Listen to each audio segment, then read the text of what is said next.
Matches जो है वो आपको फाइनली कॉल्ड ऑफ हो चुके हैं। जी हाँ, हांगकांग वर्सेस बहरीन की बात करें या फिर Nepal versus Saudi Arabia match के दोनों ही मैचेस रेन की वजह से कॉल्ड ऑफ हो चुके हैं। और अब यहाँ पोस्ट मैच एनालिसिस में बात करने के लिए कुछ है नहीं क्योंकि मैच हुआ नहीं। तो चलिए बात करते हैं, पोस्ट मैच डिस्कशन कर लेते हैं कि पॉइंट्स टेबल वगैरह का क्या हाल होगा और कई सारे इंपॉर्टेंट जो टॉपिक्स हैं जी हाँ उससे लेकर अब यहाँ पर सिचुएशन कुछ अलग हो गई है। अब यहाँ पर एक तड़का जरूर लगा है इस बारिश के होने के बाद, और वो तड़का डेफिनेटली कुछ और दूसरी टीमों के लिए जो आज खेल रहे थे, खास करके जो टेबल टॉपर्स खेल रहे थे हांगकांग या नेपाल, उनके लिए नहीं है ये तड़का, दूसरी टीमों के लिए कहीं ना कहीं ज्यादा स्पाइस अप हो गया है। चलिए आपको बताते हैं। सबसे पहले आज के इस कॉर्ड ऑफ के बाद जो ग्रुप ए का पॉइंट्स टेबल है वो कुछ इस तरीके का है, आपकी स्क्रीन पर आप देख पा रहे हैं। अगर आप इसे डिस्क्राइब करें तो बहुत बेहतर होगा। ग्रुप ए का पॉइंट्स टेबल, शुरुआत नेपाल से। नहीं जरूर, देखिए नेपाल जो कि अब थोड़ा बदल गया है। जी हाँ, 3 मैच हो चुके हैं और 2 जीत और 1 नॉट रिजल्ट। ये नेपाल तो नहीं चाहता था लेकिन एक नॉट रिजल्ट में बदल गया। अब एक मैच रिजल्ट और 5 पॉइंट के साथ नेपाल नंबर 1 पर बना हुआ है। वहीं पर ओमान जो है वो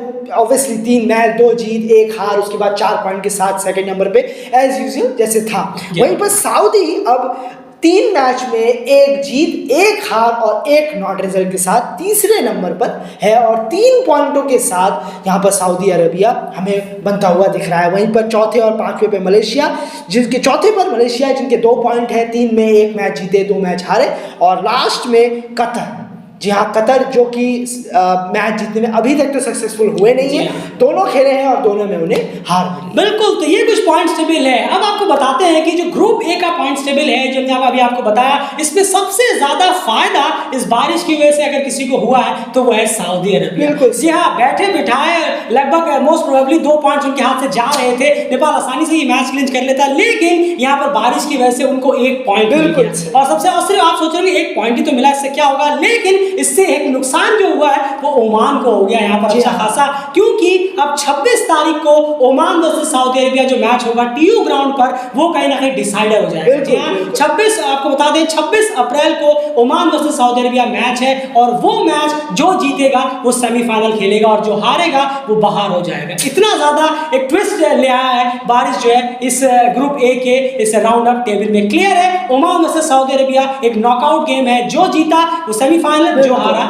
वो बाहर, इस तरीके का सिनेरियो बन चुका है। अब चलते हैं ग्रुप बी के पॉइंट्स टेबल की बात करते हैं। ग्रुप बी के पॉइंट्स टेबल की अगर हम बात करें, जैसे कि आप देख पा रहे हैं हांगकांग ने यहाँ पर उनके आज का मैच कॉल्ड ऑफ हो गया, तो 3 मैच उनके हो गए, 2 उन्होंने जीते, 1 नॉट रिजल्ट हुआ और उनके भी 5 पॉइंट कहीं ना कहीं हो जाते हैं। और उसके बाद बात करें दूसरे नंबर पर यूएई, 3 मैच उन्होंने खेले हैं, 2 जीते हैं, 1 में उन्हें हार मिली है और 4 पॉइंट्स उनके भी हो जाते हैं। वही बात करें तीसरे पे बहरीन, जिन्होंने 3 मैचेस खेल लिए, जहां आज का मैच भी उनका कॉल्ड ऑफ हो गया, 3 मैचेस खेल लिए, 1 जीत 1 हार और उनके 3 पॉइंट्स कहीं ना कहीं यहाँ पर हो जाते हैं। कुवैत चौथे नंबर पर, 2 में 1 जीत 1 हार, और सिंगापुर तीनों मैच खेले और तीनों में उन्हें हार मिली है और वो ऑफिशियली ऑलरेडी रेस से बाहर हो चुके हैं। तो ये बात हो गई ग्रुप बी के पॉइंट्स टेबल की। अब यहां पर भी कुछ ना कुछ तड़का लगा है। जी हाँ, ग्रुप बी का तड़का ये है कि अब उसी दिन 26 तारीख को ही यूएई वर्सेस बहरीन का भी मैच है और ये मैच अब कहीं ना कहीं नॉकआउट मैच की तरह हो गया है। यानी 26 तारीख को Oman versus Saudi Arabia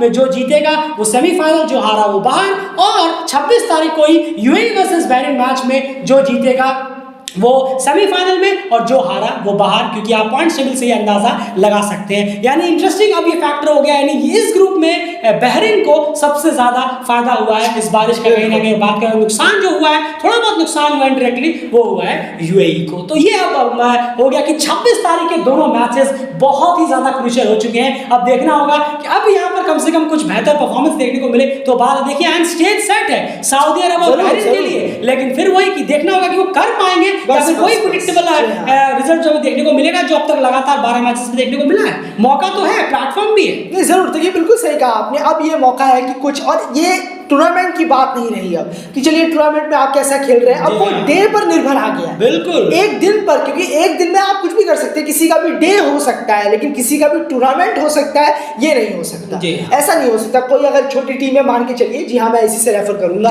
tournament में कोई टीम एक बराबर नहीं होती है, सबका रैंक अलग अलग होता है। वो बायलैटरल में वगैरह आप खेल रहे हो तो बात अलग है, लेकिन टूर्नामेंट में रैंक वाइज टीमें ही सस्ती हैं। तो अगर आप एक टूर्नामेंट खेल रहे हैं, जैसे एशिया कप में ये 6 टीमें आई थी, तो टूर्नामेंट में आप कह सकते हैं कि चलिए कुछ परसेंट, आधा परसेंट इसको चांस है और 25% नेपाल को चांस है कि वो क्वालिफाई कर जाए विनर के तौर पर। लेकिन जब आप एक खास डे में चुनेंगे, वो टूर्नामेंट जब एक दिन में आ जाएगा कि हाँ यार इस दिन में कुछ भी हो सकता है, टूर्नामेंट में कुछ भी हो सकता है, ये नहीं हो सकता कि टूर्नामेंट ये टीम सीधा जीत जाए, ऐसा नहीं हो सकता। उन चारों में से ही कोई एक जीतेगा, लेकिन उस डे में अगर कोई हरा दे तो वो बात है। बिल्कुल, और वो डे 26 तारीख है, करेक्ट, दोनों के लिए, चाहे आप ओमान के लिए कहें या यूएई के लिए कहें। अच्छा क्रिकेट जरूर खेलेंगे तो जरूर जीतेंगे, लेकिन अगर कुछ हो गया टूर्नामेंट के लिहाज से बहुत बेटर होगा कि अब तक जो एक टूर्नामेंट बड़ा ही बोरिंग सा निकल रहा था, अब कुछ ज़्यादा एक्साइटमेंट जरूर आएगी उस दिन, होप करते हैं। बिल्कुल, बस वो होप ही ना रह जाए, वापस से देखना होगा। खैर सऊदी, वो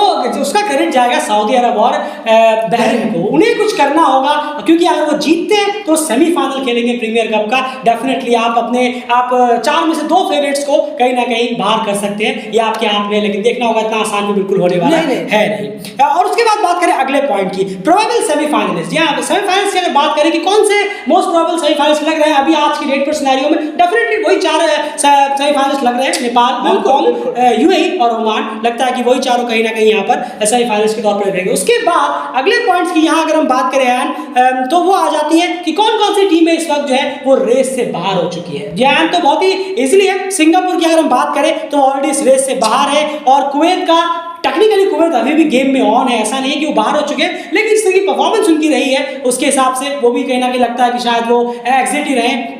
और इस बारिश की वजह से कुवैत के लिए भी कहीं ना कहीं दिक्कत हो गई है। कुवैत और अगर मैं बात करूं वहां पर मलेशिया के लिए, कतर के लिए, इन लोगों के लिए कहीं ना कहीं चीजें इस बारिश की वजह से और ज्यादा दिक्कत हो गई है, लेकिन सऊदी अरब और बहरीन को इससे फायदा जरूर पहुंचा है। तो ऑफिशियली सिर्फ एक ही टीम बाहर हुई है अगर हम बात करें तो वो है सिंगापुर। बाकी तो फिर प्रैक्टिकली तो आप सब जानते हैं कि प्रैक्टिकली कौन किस ना किस पे भारी इस वक्त चल रहा है। उसके बाद अगला पॉइंट यहाँ पर है, अब तक इस टूर्नामेंट में जितने मैचेस हुए हैं उसमें टॉप स्कोरर्स कौन कौन से रहे हैं, चलिए एक बात उस पर भी नजर दौड़ा ली जाए। नहीं जरूर, देखिए अगर हम बात करें टॉप स्कोरर्स की तो कुछ ऐसी लिस्ट बनती है, जैसे वृत्ति अरविंद तो बहुत आगे निकल गए 366 रन के साथ। उसके बाद विरनदीप सिंह, ये काफी अच्छा परफॉर्म कर रहे हैं, नेपाल बहुत बाहर आया नेपाल के ग्राउंड्स, वाकई में 191 रन। उसके बाद कुशल मल्ला 178, मोहम्मद वसीम 176 और अब्दुल वहीद, जी हाँ सऊदी अरेबिया के अब्दुल वहीद जो कि 160 रन बनाकर 5वें नंबर पर बने। बिल्कुल, यहाँ पर आपको एक चीज और बता दें कि यहाँ पर जो कुशल मल्ला और अब्दुल वाहिद है, इनके रन 2-2 मैचों में है और बाकी सबके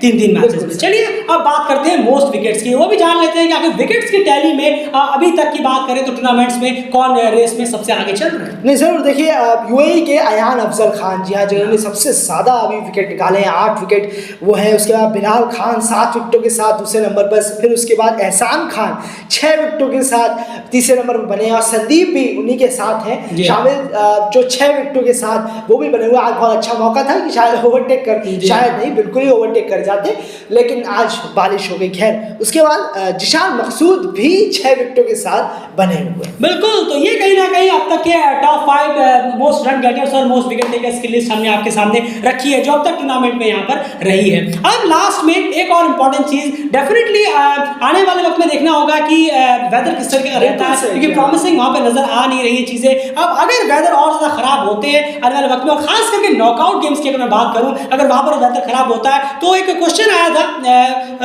एक वेयर की तरफ से कि अगर फाइनल के मैच में, जिस दिन फाइनल है, अगर उस दिन मान लीजिए बारिश हो जाता है और नेक्स्ट डे भी ये मैच कंप्लीट नहीं हो पाता किसी वजह से, और अगर दोनों मैचेस, तो फिर इस सिनेरियो पर क्या रिजल्ट निकल कर आएगा। तो यार सबसे पहले तो आप बताइए कि आखिर इस सिचुएशन पर क्या चीजें मैटर करेंगी। नहीं जरूर, देखिए बहुत फाइनल डे पे दोनों ही दिन रिजल्ट निकल कर नहीं आया। नहीं, सबसे पहले तो वेट एंड वॉच की ही पॉलिसी होगी कि देखिए अगर 1 तारीख को फाइनल है उस दिन पूरा वेट, चाहे 20-15 ओवर का करना पड़ जाए। ये हुआ है कई बार ऐसे कि इंपॉर्टेंट मैचों के लिए टाइम निकाला जाता है, वो बहुत इंपॉर्टेंट मैच है तो उसके लिए इंतजार किया जाएगा। अगर नहीं तो फिर 2 तारीख, फिर 2 तारीख को आएंगे, फिर उससे वेट होगा कि चलिए देखते हैं आखिर कहाँ तक, और डीआरएस का भी पूरा का पूरा ख्याल रखा जाएगा। ये आपने सही कहा, दोनों दिन मिलाकर डीएलएस माफ कीजिएगा, दोनों दिन मिलाकर अगर कम से कम इतना मैच हो जाए कि डकवर्थ लुईस सिस्टम अप्लाई हो जाए तो भी काम चल जाएगा। इतनी देर तक भी कोशिश लगातार जारी रहेगी फाइनल रिजल्ट डे में। अगर तब भी कहीं ना कहीं रिजल्ट निकलने में कामयाब नहीं होता या डकवर्थ लुईस के पहुंचने तक उतना मैच भी नहीं हो पाता कि डकवर्थ लुईस अप्लाई हो सके, तब उस सिनेरियो में यार क्या कुछ होने वाला। नहीं जरूर देखिए, उसके बाद सीधा ग्रुप स्टेज की जो पॉइंट्स टेबल है वहां पर बात आ जाएगी जी सीधा वहीं पर कि आपने अपने मैचेस खेले ग्रुप में। जी हाँ आपका स्टैंडिंग क्या था? स्टैंडिंग क्या था, उसके बाद स्टैंडिंग में देखेंगे कि अगर आप 1 पे हैं तो आप जरूर, अगर कोई फाइनलिस्ट टीम है वो उससे ऊपर है, एक दूसरी टीमों से अपने ऊपर है, तो उन्हीं को ये जो ताज है वो दे दिया जाएगा। लेकिन इन केस मान के चलिए दोनों ही नंबर 1 पे थे ग्रुप स्टेज, बिल्कुल सही, मान के चलिए दोनों ही नंबर 1 पे थे अपने अपने ग्रुपों में, तब क्या होगा? तब विंस को चेक किया जाएगा, नंबर ऑफ विंस, बिल्कुल नंबर ऑफ विंस को चेक किया जाएगा। और मान लीजिए नंबर ऑफ विंस भी सेम हो गए, जी हाँ सेम हो गए, जो कि बहुत प्रोबेबल है कि शायद सेम ही नजर आए हमें आखिर तक पहुंचते पहुंचते। बिल्कुल। और अब बात करें अगर मोस्ट विंस के बाद अगर कोई अगला पॉइंट जो क्राइटेरिया जो है जो गिना जाएगा वो है हेड टू हेड का। जी हाँ, हेड टू हेड कैसे, मतलब जो ग्रुप स्टेज में देखा जाएगा कि अगर आप भिड़े हो ग्रुप स्टेज में और वहां पर किसने बाजी मारी थी। जी हाँ बिल्कुल। और ये एक पॉइंट देखा जाएगा वहां पर फाइनल में, जब अगर बारिश वगैरह कुछ हो जाती है। और in case head to head आपका हुआ ही नहीं है, आप भिड़े ही नहीं है या भिड़े भी है तो नॉट रिजल्ट रहा हो, बिल्कुल भिड़े हैं तो नॉट रिजल्ट रहा हो, एक पॉइंट बढ़ गया हो, इतना ज्यादा कोइंसिडेंस रहा हो, अगर होता है कई बार, तो फिर आपका नेट रन रेट चेक किया जाएगा। जी हाँ, अब तो बात आखिरकार आकर नेट रन रेट पर रुक जाएगी, और जो नेट रन रेट में चाहे डेसिमल से आगे हो, चाहे कितना भी आगे हो, लेकिन नेट रन रेट में आगे हो, उसे ये ट्रॉफी जो है थमा दी जाएगी और वो एशिया कप में सीधा एंट्री पा जाएगा। बिल्कुल। तो ये कुछ है हाल। अगर फाइनल में 2 दिनों में भी रिजल्ट निकल कर नहीं आया, फिर इतना मैच भी नहीं हो पाता कि डकवर्थ लुईस उसमें लग पाए, तो यही कहीं ना कहीं टाई ब्रेकर्स होने वाले हैं। हमने आपको बताया कि ग्रुप स्टेज में आपका स्टैंडिंग देखा जाएगा, उसके बाद जो अगला टाई ब्रेकर है वो है मोस्ट नंबर ऑफ विंस का, उसके बाद जो अगला टाई ब्रेकर है वो है हेड टू हेड का, अगर आप कहीं भिड़े हो, और उसके बाद नेट रन रेट पे बात आ जाएगी। इतने इत्तेफाक तो नहीं होने चाहिए उससे पहले कहीं ना कहीं, और सबसे इंपॉर्टेंट से मैच ही हो जाए तो बहुत अच्छा रहेगा, क्योंकि रिजर्व डे भी है। ये एक अच्छी बात जरूर है कि रिजर्व डे भी है, तो उसमें चांसेस बहुत हाई है कि मैच कम से कम 2 दिनों में किसी ना किसी एक दिन में कंप्लीट हो ही जाएगा। तो ये कुछ हाल है आज के 2 मैचेस कंप्लीट होने के बाद। अब इंतजार रहेगा 26 तारीख का, जहां पर ओमान वर्सेस सऊदी अरेबिया और बहरीन वर्सेस यूएई का जो मैच है वो कहीं ना कहीं बहुत ही उम्मीद करेंगे, प्लेटफॉर्म तो मिल गया है, बाकी अब सऊदी अरब और बहरीन पे है कि वो किस तरह से मिले हुए मौके को यूटिलाइज कर पाते हैं, और कुछ बड़ा करके कुछ बड़ा अपसेट या फिर कुछ एक्साइटिंग इस टूर्नामेंट में क्रिएट कर पाते हैं। सारे अपडेट्स जो कुछ भी होगा आपको लगातार प्रोवाइड कराता रहेगा। चैनल सब्सक्राइब करके बन रही है चैनल के साथ।